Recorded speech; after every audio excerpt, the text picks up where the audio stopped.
Greetings to you in the name of our Lord and Savior Jesus Christ. आपल्या तारणारे येशू ख्रिस्ताच्या नावामध्ये आम्ही तुम्हा सर्वांचं अभिवादन करत आहोत, स्वागत करीत आहोत. It has been a lot of gap that we have not been doing these telecasts in the month of May, June, July and August. आणि खूप काळ गेलेला आहे की मे, जून, जुलै आणि ऑगस्ट या महिन्यात आम्ही तुमच्यापर्यंत पोहोचू शकलो नाही आणि कुठले रेकॉर्डिंग झालेलं नाही आहे. Firstly, we ask you to forgive us in the Lord Jesus for not bringing the sermon to you. आणि आम्ही तुम्हा सर्वांना विनंती करत आहोत की तुम्ही येशूच्या नावामध्ये आम्हाला क्षमा करावी.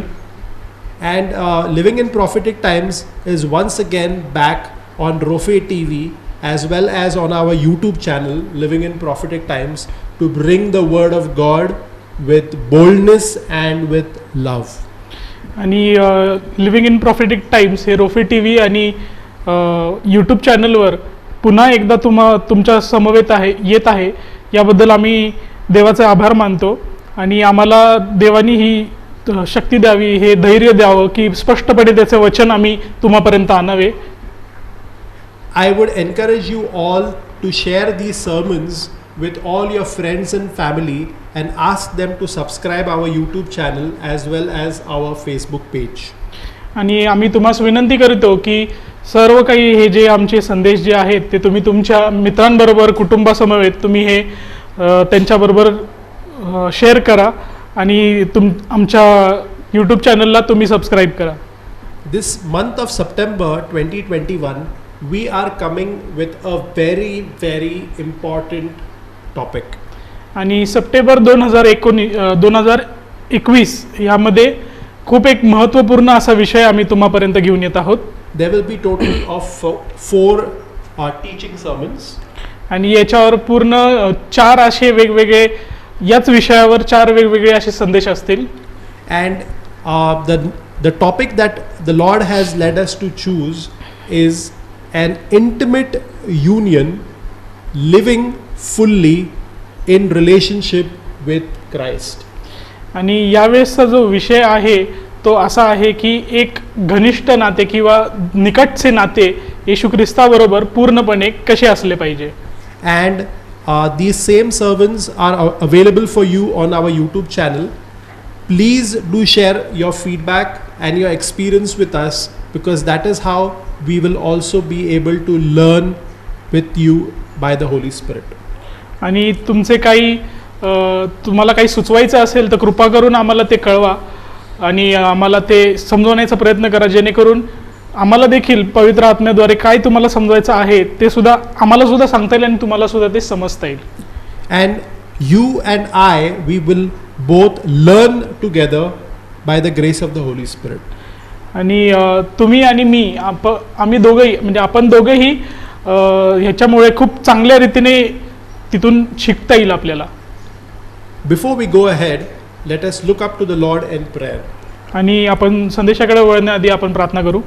हे दे बाप्पा, विशेष करून या समयी बाप्पा तू आम्हाबरोबर आहेस म्हणून आम्ही तुझे आभार मागतो बाप्पा. जे तुझे कुटुंब बाप्पा, जे प्रत्येकजण रोफे टी व्ही आत्ता ह्या क्षणाला बघत आहेत बाप्पा, त्या संपूर्ण कुटुंबावर तुझी कृपादृष्टी असावी अशी तू कर बाप्पा. आणि हा तुझा आवडता असा जो विषय तू आम्हाला दिलेला आहेस दे बाप्पा, हा विषय हाताळण्यासाठी दे बाप्पा. ह्यामधून तुझ्या वचनाद्वारे बाप्पा तू आम्हा सर्वांना तुझ्या पवित्र आत्म्याने चालव आणि आमची चांगली तू समज करून दे बाप्पा, जेणेकरून तुझे आणि आमचे नाते हे खूप अधिक घनिष्ठ आणि चांगले व्हावे असं तू कर. हीच लहानशी विनंती तारणाऱ्या येशूच्या नावाने मागतो म्हणून तू ऐक. आमेन. The sermon that we have chosen, as I said, that it's divided into 4 parts. आणि मी जसे तुम्हाला सांगितले आहे की जो विषय आम्ही निवडलेला आहे त्याच्या 4 गोष्टींमध्ये विभागण्या केलेल्या आहेत. My dear brother Abhishek and I, as we were coming here in the studio to record this sermon, I was telling brother Abhishek that by the looks of it, this sermon seems to be very easy, but it is a learning experience for life. आणि इथे येण्यापूर्वी मी स्वतः आणि माझे बंधू जे आहेत, आम्ही इथे येण्यापूर्वी आम्ही म्हटलं की हा विषय खूप सोपा आहे, पण हा खूप गहन विषय आहे की त्याच्यावर पूर्ण आयुष्यभर तुम्ही चर्चा करू शकता. And not only that, we want to discuss about it, but we want to learn and experience how to grow in our relationship in love with our Lord Jesus Christ. आणि याच्यातून फक्त आम्हाला चर्चा नाही करायची आहे, तर याच्यातून आम्हाला शिकायचे देखील आहे आणि तुम्हाला ह्यातून आपल्याला सर्वांना अनुभव देखील घ्यायचा आहे की येशू ख्रिस्ताबरोबर आपल्याला निकटचे कसे नातेसंबंध जोपासता येतील. The first message that I will be delivering today is in Christ. आणि आजचा आपला जो विषय आहे त्यातला जो पहिला जो मुद्दा आहे तो असा आहे की ख्रिस्तामधला किंवा ख्रिस्तामधील. The second one is with Christ. आणि दुसरा जो मुद्दा आहे तो म्हणजे ख्रिस्ताबरोबरचा.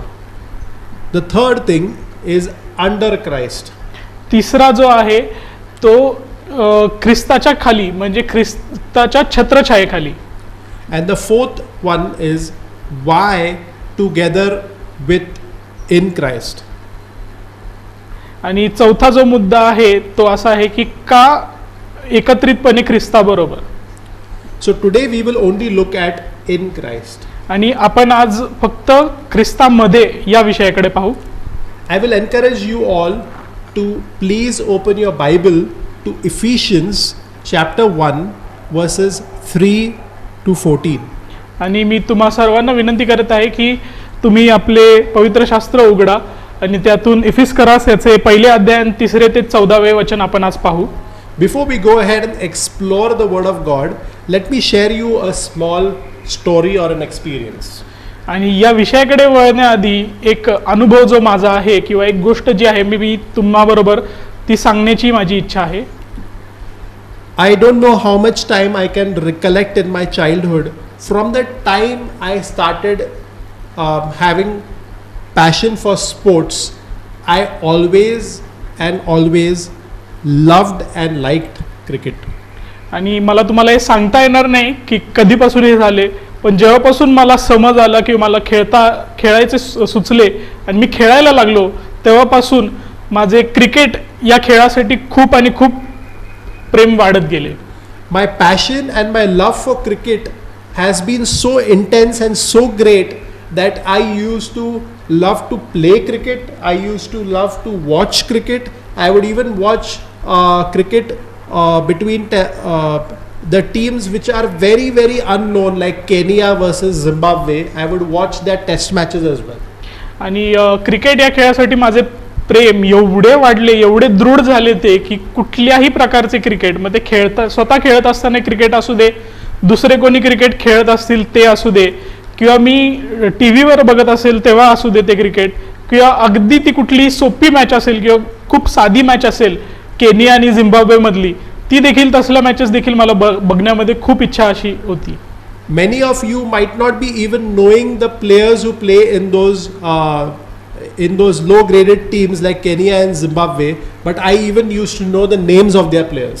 आणि तुम्हामधील कित्येक असे लोक असतील की ज्यांना त्या केनियन झिम्बाब्वे ज्या टीम आहेत त्यामधील खेळाडूंचे तुम्हाला नाव देखील माहिती नसेल, पण त्या खेळाडूंची नावं मला माहिती होती. And the reason why I'm bringing this topic is that there was a time that the encounter happened with Christ. आणि तुम्हाला विश्वास बसणार नाही, पण एक वेळ आली होती तेव्हा की माझे ख्रिस्ताबरोबरचे कसे त्याचे आणि माझे नाते कसे वाढले. I had an encounter with him.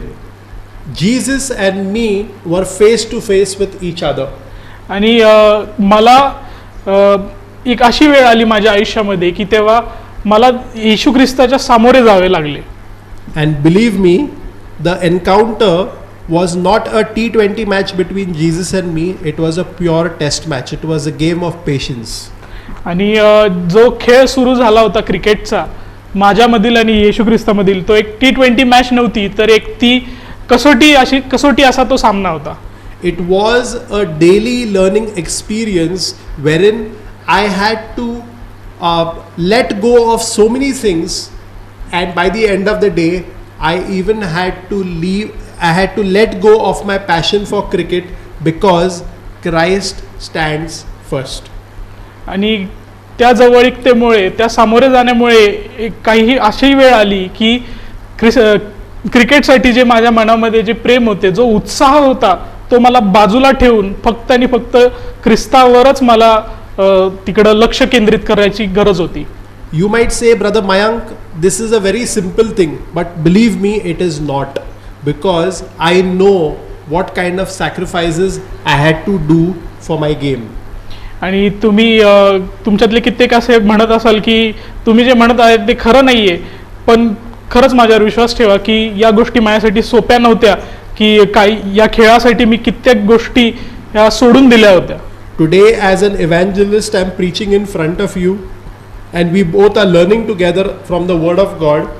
But I was so passionate for the game of cricket that there was a time I had to choose between going for church on a Sunday or to sit back at home and watch a cricket match. आणि तुम्ही आज मला इव्हँजलिस्ट म्हणून पाहत असाल आणि आपण देवाच्या वचनातून आपण शिकत असाल म्हणून तुमचा एखाद्या वेळेस विश्वास बसणार नाही, पण एक वेळ असा देखील होता की संडेच्या दिवशी रविवारी मला क्रिकेट मॅच बघण्यासाठी मी कित्येक वेळा चर्च देखील बुडवायचा प्रयत्न केला आहे. And I used to always find a new reason to tell my parents how can I skip church because I wanted to sit back home and watch the game. आणि कित्येक वेळा मी अशी कारणे शोधली की मी माझ्या आई वडिलांना सांगावी की जेणेकरून मला घरी बसता येईल आणि ती क्रिकेटची मॅच बघता येईल. The reason again why I'm bringing this topic to you is, for me it was this game of cricket, and believe me, I am not suggesting to you that playing cricket or watching cricket is bad, because I'm still playing cricket and I'm still watching cricket. आणि तुम्हामधील कित्येक लोकांना असं हे झालं असेल, संकोच झाला असेल निर्माण की क्रिकेटबद्दल काही चांगलं आहे की नाही किंवा ते वाईट आहे का, तर मी तुम्हाला सांगू इच्छितो की ते काही वाईट नाहीये. तर मी आज देखील क्रिकेट खेळतो आणि आज देखील क्रिकेट बघतो. However, the redemption in Christ किंवा येशूने जी माझी खंडणी भरली, the redemption in Christ changed my perspective of looking to life. आणि याच्यातून असं आपल्याला समजते की येशूने जी खंडणी भरली त्या गोष्टीमुळे दृष्टिकोन जो होता माझा आयुष्याकडे बघण्यासाठी तो पूर्णपणे बदलला. Now Jesus is the only priority, and Jesus is not one amongst the list, which means that there will be others also under the list, but Jesus is the only thing that is my focus.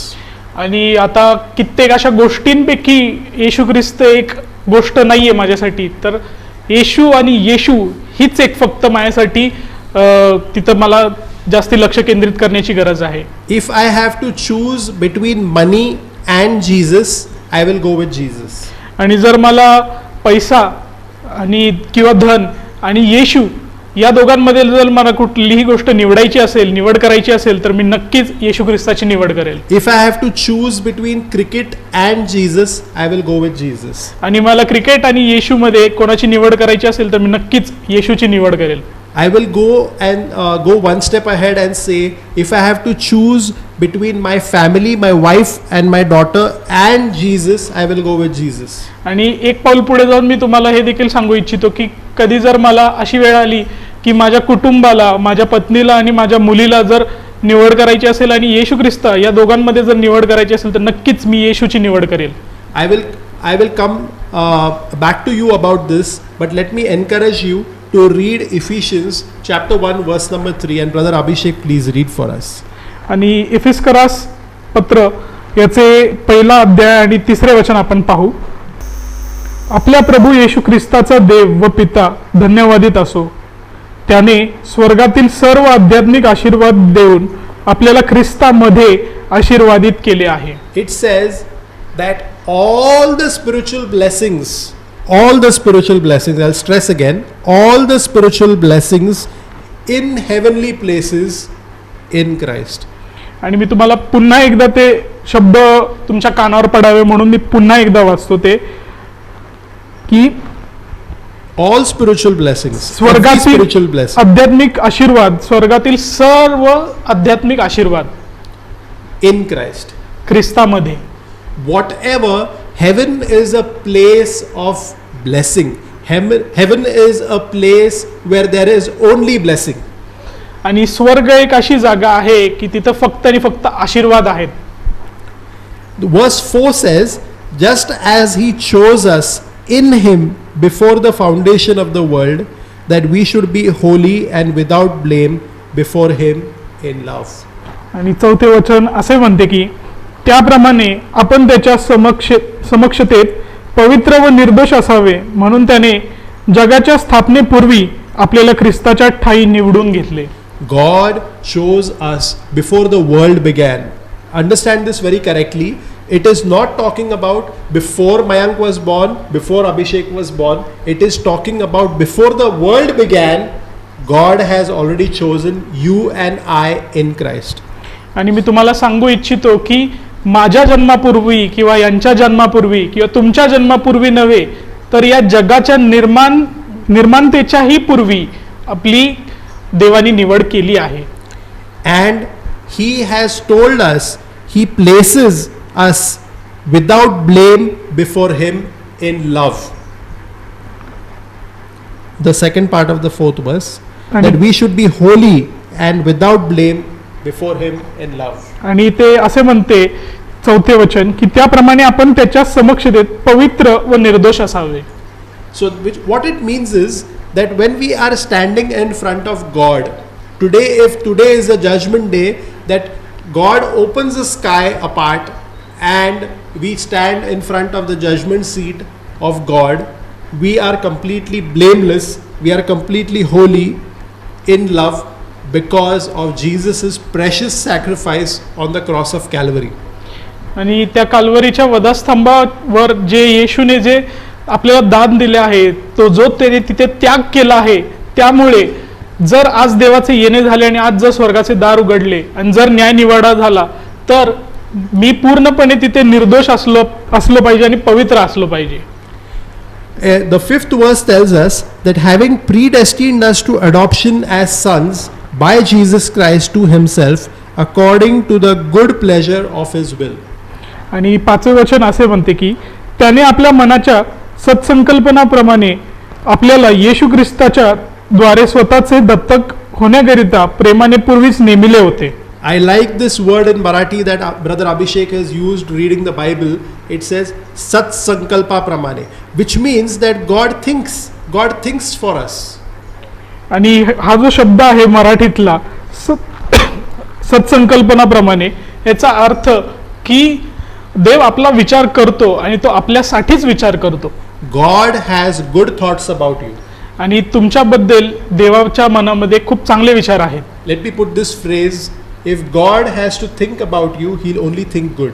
आणि मी तुम्हाला हे सांगू इच्छितो की जर देवाच्या मनात तुमच्यासाठी कुठले विचार असतील तर ते फक्त आणि फक्त चांगलेच विचार आहेत. I will go one step ahead and say, if God is thinking about you, it is only the best. आणि मी तुम्हाला एक पाऊल पुढे जाऊन म्हणेल की देवाने तुमच्यासाठी कुठला विचार केला असेल तर तोच फक्त तुमच्यासाठी चांगला आहे. The 6th verse says, to the praise of the glory of his grace by which he made us accepted in the beloved. He made us accepted, which means that however we are, we have messed up in life, we have sinned, we have gone wrong, we have done sinful things, we have done sinful actions multiple times, but he has accepted us in the beloved. आणि 6वे वचन असे म्हणते की त्याच्या कृपेच्या गौरवाची स्तुती व्हावी म्हणून हे झाले. ही कृपा त्याने आपल्यावर त्या प्रियकराच्या ठाई विपुलतेने केली आहे. विपुलतेने केलेली आहे. Abundantly he has chose to accept us in the beloved. The verse 7 says, in him we have redemption through his blood, the forgiveness of sins according to the riches of his grace. Because of the redemption by the blood of Jesus, we are accepted. आणि 7वे वचन असे म्हणते की त्याच्या कृपेच्या समृद्धीप्रमाणे त्या प्रियकराच्या ठाई त्याच्या रक्ताच्या द्वारे खंडणी भरून मिळवलेली मुक्ती म्हणजे आपल्या अपराधांची क्षमा आपल्याला मिळाली आहे. Verse 8 has a very profound meaning. It says that God, with complete wisdom, complete prudence, he has chosen this for us to be accepted. आणि 8वे वचन असे म्हणते की सर्व ज्ञान व बुद्धी यांच्यासह त्याने ही कृपा आपल्यावर विपुलतेने केली आहे. And the 9th verse says, having made known to us the mystery of his will according to his good pleasure which he purposed in himself. आणि 9वे वचन असे म्हणते की ख्रिस्ताच्या ठायी पूर्वी केलेल्या योजनेप्रमाणे त्याने स्वतःच्या इच्छेनुरूप स्वसंकल्पाचे रहस्य आपल्याला कळविले. What it says again, verse 9th, Brother Abhishek, it says it's a mystery. In the English it says it's a mystery that of his will according to his good pleasure. That means God had thought about good pleasure for us, which he purposed in himself. आणि आपल्याला या वचनातून असे कळते की देवाने स्वतःच्या इच्छेनुरूप स्वसंकल्पाचे रहस्य आपल्याला कळविले. That means, again, I'll stress back on the point that God only thinks the best for you. God wants to have an intimate union with you, that you will be one with Jesus. That means that you get up in the morning, the first thing, the first word on your mouth should be Jesus. आणि या सर्व गोष्टींमधून मी तुम्हाला फक्त एवढंच सांगायचा प्रयत्न करत आहे की तुमचे आणि देवामधले नाते हे खूप घनिष्ठ आणि निकटचे असले पाहिजे. म्हणजे सकाळी उठल्या तुमच्या तोंडातून फक्त आणि फक्त येशूचेच नाव निघावे. I will encourage you to read this passage of Ephesians chapter 1 verses 3 to 14. I will say that please read it, please meditate upon it, learn it, and please do share your experience with us. आणि मी तुम्हा सर्वांना विनंती करेल की कृपा करून तुम्ही या सर्व जी वचनं मी सांगितलेली आहेत, म्हणजे एफिसकरास याचे पहिले पत्र आणि एफिसकरास पत्र याचे पहिले अध्याय आणि 3 ते 14 वचन जे आहे त्यावर तुम्ही चिंतन मनन करा. ते पूर्णपणे वाचा, त्याला वेळ द्या, सारखे वाचा आणि तुम्ही तुमचा जो अनुभव आहे तो आम्हाबरोबर देखील शेअर करा आणि आम्हाला देखील तो सांगा आणि तुम्ही तुमच्या मित्रांना देखील तो सांगा की कसा आहे. And the most important thing, I will say that memorize it and claim it. आणि मी तुम्हाला विनंती करेल आणि तुम्हाला आव्हान करेल की ते जे आहे त्याचं तुम्ही पठण करा आणि तुम्ही त्याची शाश्वती जी आहे ती स्वतःमध्ये ती सिद्ध करा. Can we look at the verse 10th, Brother Abhishek, and if you can read loud and clear and boldly for us. आणि 10वे वचन असे म्हणते त्यातले, ती योजना अशी की कालखंडाच्या पूर्णतेची व्यवस्था लावताना स्वर्गात व पृथ्वीवर जे आहे ते सर्व ख्रिस्तामध्ये एकत्र करावे. God, before he created the earth, he has planned it so beautifully that everything is focused towards the praise and glory of the Lord Jesus. आणि पूर्ण जेव्हा निर्मिती झाली या जगाची तेव्हा देवाची फक्त आणि फक्त एवढीच इच्छा होती की सगळं लक्ष जे केंद्रित करायचे आहे ते फक्त आणि फक्त येशूकडेच झाले पाहिजे. That means that if you can look at outside your window, can you see the plants? They are looking up to Jesus to glorify him.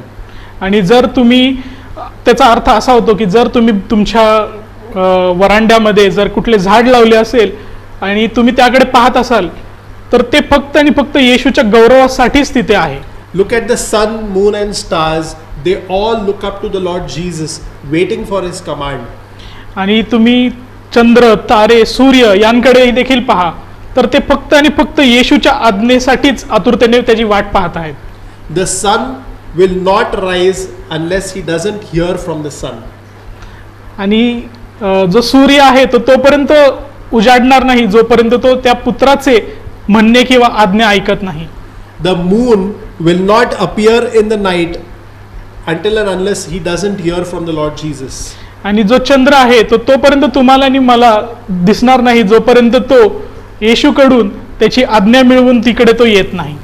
Allow me to say this, you and I will not rise from our sleep in the morning till we don't have a command from Jesus. आणि मी तुम्हाला हे सांगू इच्छितो की जोपर्यंत येशूकडून तुम्हाला आणि मला आज्ञा होत नाही तोपर्यंत आपण झोपेतून सकाळी उठणार नाही. There are so many calamities happening around us. The world is in complete turmoil. People are witnessing so much of devastation and terrorism. We can see what is happening in Afghanistan. We can see that everything is just going haywire. आणि जर तुम्ही जगाकडे पाहिले तर प्रत्येक प्रकारचे तुम्हाला तिकडे अस्ताव्यस्त झालेले जग तुम्हाला पाहायला मिळेल आणि दहशतवाद आणि कित्येक असा निराशा आणि आतंक जो आहे तो तुम्हाला तिथे बघायला मिळेल. तुम्हाला ही खूप चांगलं उदाहरण म्हणजे सध्या झालेली अफगाणिस्तान मधली जी आहे परिस्थिती. The word of God very beautifully on the Sermon on the Mount, Jesus says in Matthew chapter 5, 6, 7, आणि मत्तयचा 5वा, 6वा आणि 7वा अध्याय यामध्ये येशू असे म्हणतो की Jesus says a very beautiful thing. He says that your eye is the light of your body. आणि येशू तिथे असे म्हणतो की तुमचे नेत्र जे आहेत ते तुमचा शरीराचा प्रकाश आहेत. Eyes play a very important role in our life. आणि तुमचे नेत्र जे आहेत ते तुमच्या आयुष्यामध्ये खूप महत्त्वपूर्ण एक गोष्ट आणतात. What do you look at? तुम्ही काय पाहत आहात?